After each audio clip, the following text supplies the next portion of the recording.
Hello everyone, here I am once again with another video of our series one word substitution. In this video we are going to learn some very important one word substitutions asked in previous year examinations.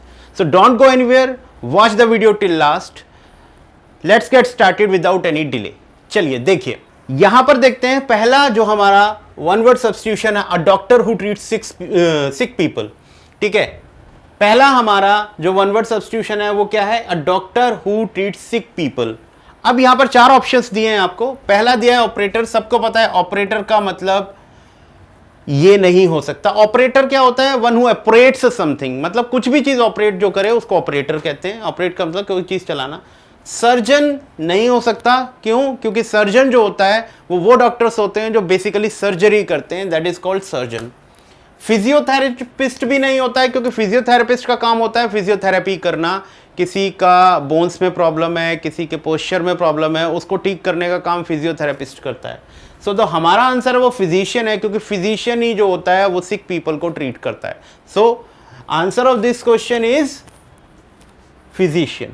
चलिए next देखिए, a book containing summarized information on all branches of knowledge. एक ऐसी book जो हर branch यानी कि मतलब summarize information all branches of knowledge, यानी कि मतलब हर ब्रांच नॉलेज की हर ब्रांच के पास वो रखती हो अपनी. अ book containing summarized information all branches of knowledge. अब डिक्शनरी की अगर हम बात करते तो नहीं, डिक्शनरी में हमें पता है हम वर्ड मीनिंग्स को खोजते हैं. एटलस में क्या होता है, सारे वर्ल्ड के या देश के जो होते हैं हमारे मैप्स होते हैं. ठीक है, इंसाइक्लोपीडिया जो होता है वो हमारा आंसर होता है. इंसाइक्लोपीडिया में ही हम सारी इंफॉर्मेशन को, हर ब्रांच की इंफॉर्मेशन को खोजते हैं.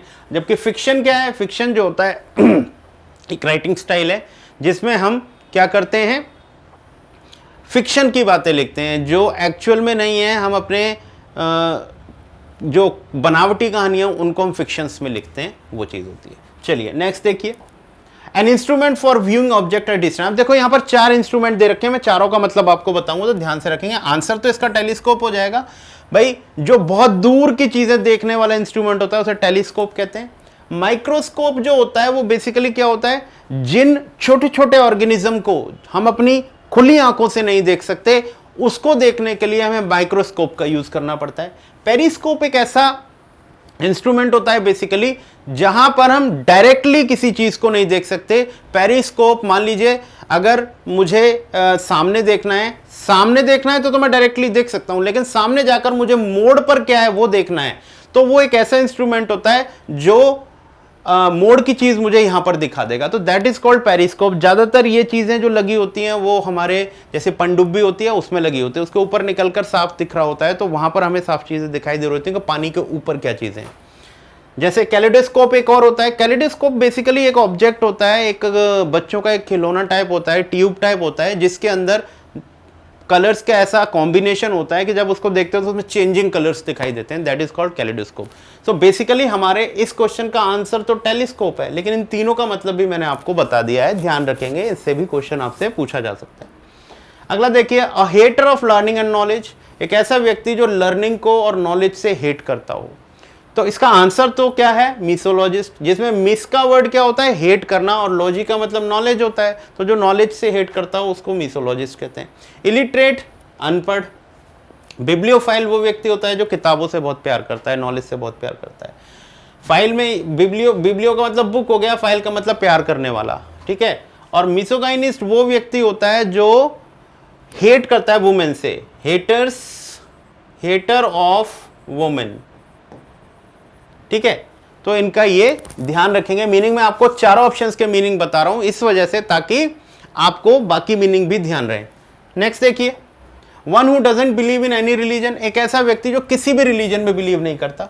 अब इसमें जो पहला ऑप्शन है इसका मतलब है one who doesn't believe in God. Atheist जो होता है वो गॉड में बिलीव नहीं करता, उसको एथीस्ट बोलते हैं.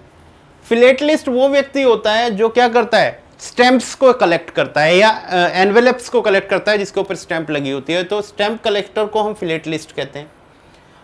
पगान इसका आंसर है. पगान एक ऐसा व्यक्ति होता है जो किसी भी मेजर रिलीजन को, वर्ल्ड में जितने भी मेजर रिलीजन उनमें से किसी को नहीं मानता, उसका अपना ही कुछ रिलीजन होता है, अपना ही मानता है. उसका आंसर ये होगा. और रैशनलिस्ट वो व्यक्ति होता है जो प्रैक्टिकल होता है, जो प्रैक्टिकल बातों पर बात करता है, इधर उधर की सुनी हुई बातों पर ध्यान नहीं देता ना उनके अकॉर्डिंग काम करता है, उसको रैशनलिस्ट कहा जाता है।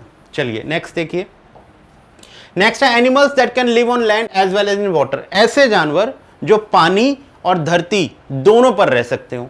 तो वैसे तो उसका आंसर होता है आपका एम्फीबियंस, ठीक है, लेकिन इसका भी देख लेते हैं। एक्वेटिक वो जानवर होते हैं जो सिर्फ पानी में रहते हैं, रेप्टाइल्स वो होते हैं जो रेंग कर चलते हैं, और ग्रेगेरियस वो एनिमल्स होते हैं जो झुंड में रहते हैं, ठीक है, जैसे शेर हो गए, हाथी हो गए, इनको ग्रेगेरियस कहा जाता है, ठीक है। चलिए नेक्स्ट देखिए। A person who hates women, इसका आंसर तो अभी हमें मिल ही गया था, मिजोगाइनिस्ट। गलीबल वो व्यक्ति होता है जिसको इजीली बेवकूफ बनाया जा सकता है, इजीली डिसीव किया जा सकता है, बेवकूफ बनाया जा सकता है, उसको गलीबल कहते हैं। बाइगेमिस्ट बेसिकली वो व्यक्ति होता है जो दो शादियां करता है, एक लीगल शादी और दूसरी इलीगल शादी कर लेता है, दो शादी करने वाले को बाइगेमिस्ट कहते हैं। बाय का मतलब दो, गैमी का मतलब marriage.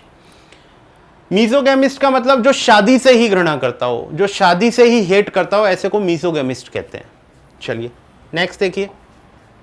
A process involving too much official formality, तुमने देखा होगा गवर्नमेंट ऑफिस में जाते हो तो वहां पर बहुत सारी ऑफिशियल फॉर्मेलिटीज होती हैं, ये करो ये करो ये करो। आधार कार्ड बनवाओगे तो डिफरेंट चीजें होती हैं आपकी, आपका ये भी होगा, तो उसमें बहुत ज्यादा प्रोसेस होता है। तो ऐसे प्रोसेस को हम क्या कहते हैं? वैसे तो उसको कहा जाता है रेड टेपिज्म। तुमने देखा होगा जितनी भी ऑफिशियल फाइल्स होती हैं उन फाइल के ऊपर रेड कलर का एक फीता बंधा होता है, वहीं से ये टर्म निकल के आई है रेड टेपिज्म।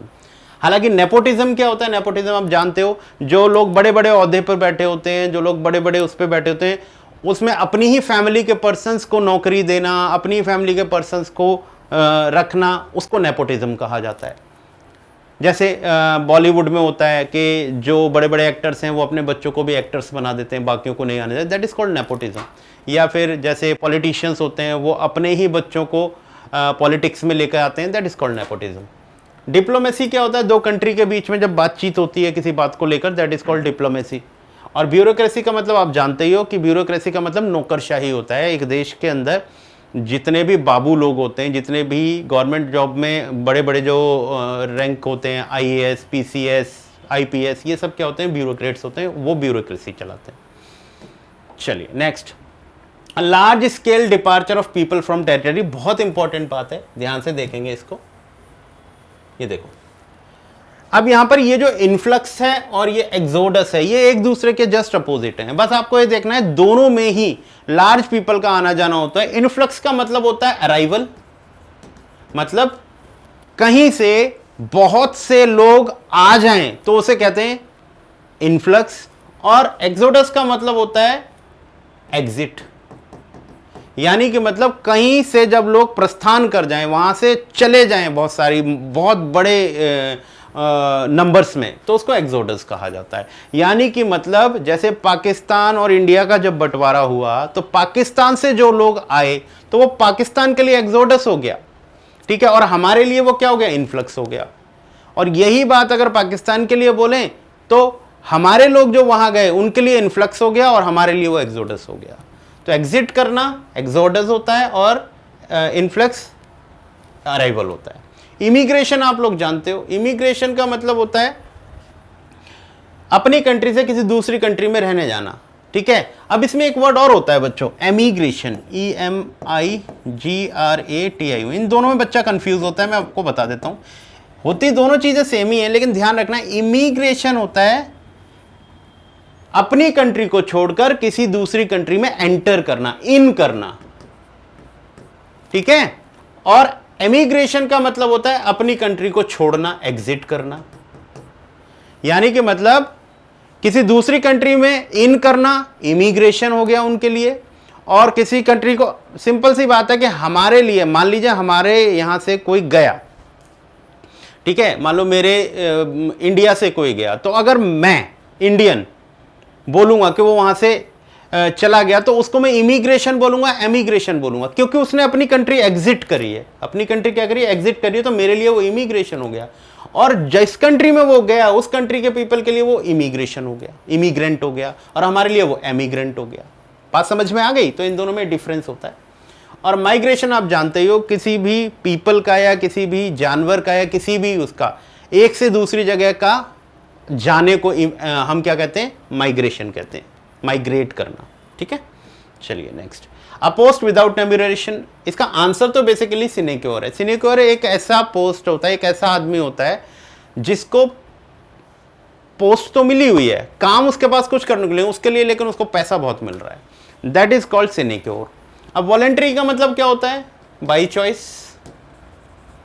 और इनवॉलंटरी का मतलब होता है बाई नॉट बाई चॉइस, मतलब जो काम आप चॉइस से करोगे वो वॉलंटरी हो जाएगा, इनवॉलंटरी क्या हो जाएगा? जो आपने चॉइस से नहीं किया है।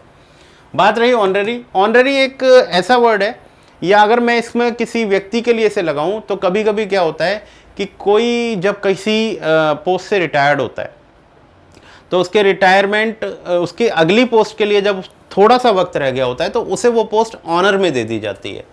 तो जैसे कोई व्यक्ति मेजर से रिटायर्ड हुआ, लेकिन अभी उसको सिर्फ 2 ही महीने रह गए थे लेफ्टिनेंट कर्नल बनने में, तो मेजर से वो रिटायर्ड हुआ लेकिन उसको ऑनर में वो पोस्ट दे दी गई lieutenant colonel, honorary lieutenant colonel. तो ऑनररी का मतलब होता है किसी के ऑनर में कुछ उसको दे देना, ठीक है। Next, a disease that spreads by means of germs in atmosphere, मतलब कोई ऐसी बीमारी जो एटमॉस्फेयर में जर्म्स होते हैं उनकी वजह से फैलती हो, तो उसको कहा जाता है इन्फेक्शियस, ठीक है। लेकिन जो ये एपिडेमिक होता है, सबको पता है एपिडेमिक, एंडेमिक और पेंडेमिक, ये 3 वर्ड होते हैं। एपिडेमिक का मतलब होता है कि कोई भी ऐसी बीमारी जो एक पर्टिकुलर रीजन में है और वो वहां पर हमेशा एग्जिस्ट करती है, यानी कि मतलब ऐसा नहीं है कि वो पहली बार आई है, वो हमेशा एग्जिस्ट करती है। पूरे साल में एक समय ऐसा आता है जिस समय वो क्या होगी, वहां पर आएगी वो बीमारी। जैसे कि बहुत से कंट्री में ऐसी जगह हैं जहां मलेरिया एक जगह पर, जब मच्छर, जैसे हमारे इंडिया में बरसात के टाइम पे मलेरिया और डेंगू ये दोनों अपने समय पर आकर कहर मचाते हैं, तो that is called epidemic. Epidemic का मतलब एक पर्टिकुलर एरिया में वो बीमारी एक पर्टिकुलर टाइम पर आएगी, दैट इज एपिडेमिक। एंडेमिक क्या होता है? एंडेमिक होता है कि एक कंट्री या एक रीजन में वो बीमारी व्याप्त है, मतलब वो अचानक से आई है, और वही बीमारी जब पूरे वर्ल्ड में फैल जाती है, दैट इज कॉल्ड पेंडेमिक, ठीक है। सो एंडेमिक और पेंडेमिक में बीमारी नहीं होती है, लेकिन एंडेमिक वो तब तक रहती है जब तक एक कंट्री तक वो सिचुएटेड है या कंट्री तक ही लिमिट है, लेकिन जैसे ही वो कंट्री से बाहर होकर पूरे उसमें घूमती है, पूरे वर्ल्ड में फैलना शुरू हो जाए, that is called pandemic. Pandemic का मतलब, पैन का मतलब ऑल, पूरा, ठीक है। तो ये दोनों पॉइंट समझ में आ गए होंगे आपको। और कंटेजियस जो होता है, वो कंटेजियस भी एक ऐसी बीमारी होती है जो फैलने वाली बीमारी होती है, लेकिन वो इंसान से इंसान में फैलती है, इंसान के सांस से फैल गई, उसके सलाइवा से फैल गई, उसके ब्लड से फैल गई, दैट इज कॉल्ड कंटेजियस, ठीक है। चलिए, a speech delivered without preparation, कोई भी ऐसी स्पीच जिसको बिना प्रिपरेशन के बोला गया है उसको एक्सटेम्पोर कहा जाता है। उसको क्या कहा जाता है? एक्सटेम्पोर। वर्बोज एक ऐसा वर्ड होता है full of words, full of words, या इसको हम वर्डी भी कह सकते हैं, यानी कि मतलब अननेसेसरी शब्दों से भरा हुआ, जिसमें शब्दों को, उतने शब्दों की जरूरत नहीं थी, वो कम शब्दों में भी बोला जा सकता है, लेकिन उन्हें बहुत सारे शब्दों से बोला गया हो, एक्स्ट्रा बोलकर बोला गया हो, that is called verbose. Straight forward जानते ही हो, सीधा सीधा। और मेडन का मतलब होता है फर्स्ट टाइम, पहली बार। मेडन स्पीच जैसे मैं बोलूं तो मेडन स्पीच का मतलब वो पहली बार हुई है, पहले और किसी ने, जैसे कोई नया नया राष्ट्रपति बता और पहली बार वो स्पीच दे रहा है तो उसकी वो मेडन स्पीच मानी जाएगी, that is called maiden speech. वैसे भी अगर किसी लेडी के लिए मेडन बोला जाए तो कुंवारा होता है, उसका मतलब क्या होता है? कुंवारा। चलिए नेक्स्ट, अब physician who specialize in skin disease, सबको पता है डर्मेटोलॉजिस्ट होता है उसका, लेकिन ऑब्स्टेट्रिशियन क्या होता है? ऑब्स्टेट्रिशियन जो होता है ना, ऑब्स्टेट्रिशियन का मतलब होता है जो स्पेशलाइज होता है चाइल्ड बर्थ में, चाइल्ड बर्थ, प्रेगनेंसी, ठीक है बेटा। तो ऑब्स्टेट्रिशियन एक ऐसा डॉक्टर होता है जो स्पेशलाइज्ड होता है सिर्फ चाइल्ड बर्थ और प्रेगनेंसी में। अब आप कहोगे सर गायनी भी तो वही होता है, नहीं, गायनाकोलॉजिस्ट और ऑब्स्टेट्रिशियन में फर्क होता है। क्या फर्क होता है मैं बताता हूं। ऑब्स्टेट्रिशियन जो होता है ना बेटा, वो सिर्फ चाइल्ड बर्थ और प्रेगनेंसी का ही स्पेशलिस्ट होता है, जबकि जो गायनी होती है वो इसके ब्रॉड टर्म में आ जाती है, और भी मतलब फीमेल से रिलेटेड जितनी भी प्रॉब्लम्स होती हैं वो गायनी देखती है, लेकिन सिर्फ चाइल्ड बर्थ को ऑब्स्टेट्रिशियन देखेगा, ठीक है। ये फर्क होता है। कार्डियोलॉजिस्ट, जो आपका कार्डियोलॉजिस्ट होता है उसका काम होता है हार्ट को देखना या ब्लड वेसल्स को देखना, और जो ऑप्थेल्मोलॉजिस्ट होता है वो होता है आपका जो आंखों की डिजीजेस को या आंखों की बहुत गंभीर बीमारी को संभालता है, सर्जरी करता है, उसको ऑप्थेल्मोलॉजिस्ट बोलते हैं। ठीक है, चलिए नेक्स्ट देखिए। A large dark cloud that brings rain. जब आप ज्योग्राफी में क्लाउड्स के बारे में पढ़ोगे तो उसमें आप पढ़ोगे निम्बस एक वर्ड। ठीक है, ये जो निम्बस होता है ये कैसा सॉरी, ये जो निम्बस होता है एक ऐसा क्लाउड होता है जो बहुत बड़ा होता है और ये कंफर्म होता है कि ये बारिश लेकर आया है, तो निम्बस जो होता है इसका आंसर है। लेकिन हेल की बात करें तो हेल जो होता है वो ओलावृष्टि को कहते हैं। जब आप ओले पड़ते हैं ना, दैट इज कॉल्ड हेल। और ब्लिजर्ड क्या होता है? ब्लिजर्ड जो होता है बेसिकली एक ऐसी आंधी होती है जो किसी ठंडे इलाके में चलती है और जो जमीन पर जो बर्फ है उसको साथ लेकर उड़ती है और वो कभी कभी बहुत ज्यादा खतरनाक होती है। और नेबुला तो आपको जानते हुए, ये नेबुला जो है स्पेस में एक पर्टिकुलर डेंस एरिया होता है, डेंस स्टार होता है, उसको हम नेबुला कहते हैं। ठीक है, next. A child of unusual and remarkable talent. A child of unusual and remarkable talent. आप सबको पता होना चाहिए कोई भी बच्चा बचपन में ही बहुत बड़ा टैलेंटेड है, वो बहुत रिमार्केबल है, बहुत मतलब ऐसी उसके पास गॉड गिफ्ट है कि उसके जैसा कोई नहीं है, तो ऐसे बच्चे को हम प्रोडिजी कहते हैं। क्या कहते हैं? प्रोडिजी। फ्रीक एक ऐसा बंदा होता है जो किसी पर्टिकुलर उसमें बहुत ज़्यादा इंटरेस्टेड होता है, मतलब वो बहुत ज़्यादा उसी चीज़ को लेकर इंक्लाइंड होता है। मान लो क्रिकेट है तो वो क्रिकेट के अलावा पूरे दिन में उसे कुछ नहीं दिख रहा है, तो ऐसा व्यक्ति को फ्रीक कहा जाता है। डिलीजेंट होता है हार्ड वर्किंग, मेहनती। और स्कॉलर आप जानते हो जो कहने का मतलब है बहुत पढ़ाई करता हो या उससे रिलेटेड हो, बहुत इंटेलेक्चुअल हो, उसको स्कॉलर कहा जाता है। तो पढ़ने वाले को स्कॉलर कहते हैं। नेक्स्ट देखिए, a person who tries to deceive people by doing wonderful thing. अब देखो इम्पोस्टर का तो आपको मतलब पता होना चाहिए। इम्पोस्टर एक ऐसा व्यक्ति होता है जो वेश बदल लेता है। कहने का मतलब है कि जैसा वो एक्चुअल में है वैसा ना दिखा के वो तुम्हें कुछ और दिखाता है अपने आप को, तो बहरूपिया मान लो इसको, इम्पोस्टर को। अच्छा, मैजिशियन जानते हो जो मैजिक्स करता है।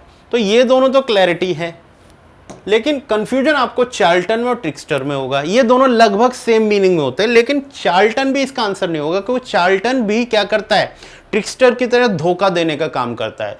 लेकिन चार्ल्टन हमेशा नेगेटिव चीजों के लिए धोखा देता है, वो उसे पैसा कमाना है या किसी को धोखा देके अपना प्रॉफिट कमाना है, तो वो चार्ल्टन होता है। लेकिन जो ट्रिक्स्टर होता है ना, ये नेगेटिव भी हो सकता है, ये पॉजिटिव भी हो सकता है। ये कभी कभी लोगों को धोखा अच्छाई के लिए भी देता है, किसी के भले के लिए भी देता है। तो इसका आंसर बेटा ये होगा, चार्ल्टन हमेशा नेगेटिव होता है, ये याद रखें। चलिए नेक्स्ट देखिए। A place for sick people who need long periods of recovery. ऐसी जगह होती हैं, देखो यहाँ पर क्लिनिक भी वही है, सैनिटोरियम भी वही है, असाइलम भी वही है, हॉस्पिटल्स, चारों के चारों चीज़ों में हम सिक पीपल को ही रखते हैं। लेकिन क्लिनिक जो होता है वो हॉस्पिटल का बहुत छोटा वर्जन होता है।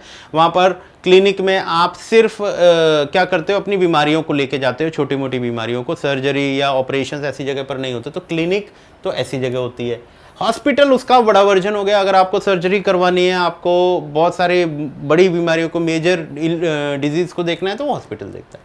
अब बात करते हैं असाइलम की। तो असाइलम बेसिकली उन लोगों के लिए होता है जो मेंटली सिक होते हैं, ठीक है, साइकोलॉजिकली सिक होते हैं। तो असाइलम पागल खाने को कहते हैं वैसे तो, जो दिमाग से थोड़ा सा जिनका सिक होते हैं उनके लिए। लेकिन सैनिटोरियम एक ऐसी जगह होती है बच्चे जो सिक पीपल को रखते हैं, जहां पर जिनको लंबा पीरियड चाहिए होता है रिकवरी के लिए, वो जगह हमारा सैनिटोरियम होता है। तो बाकी हमारे आंसर नहीं है, हमारा आंसर होगा सैनिटोरियम। Is that clear? चलिए नेक्स्ट देखिए। A sudden rush of winds. अब देखो ये सारे ही टाइप विंड के हैं, लेकिन सब में स्पीड का और इंटेंसिटी का फर्क होता है। गस्ट जो होता है वो छोटे छोटे हवा के झोंकों को कहते हैं। गेल जो होता है वो थोड़ा सा, उसकी स्पीड बहुत तेज होता है, थोड़ा देर तक रुकती है। स्टॉर्म हमारी आंधी होती है, आपको पता ही है, जिसमें बहुत तेज हवाएं चलती है। और टाइफून एक तरीके से एक बहुत बड़ा वो होता है, साइक्लोन टाइप, जिसे साइक्लोन भी कह सकते हैं। उसकी अपनी एक आई होती है जहां से वो उड़ता है। तो इन चारों का मतलब हवा के मूवमेंट से ही है, बस चारों के मूवमेंट, हवा के मूवमेंट में किसी में कम होता है, किसी में ज्यादा, वही डिफरेंस होता है।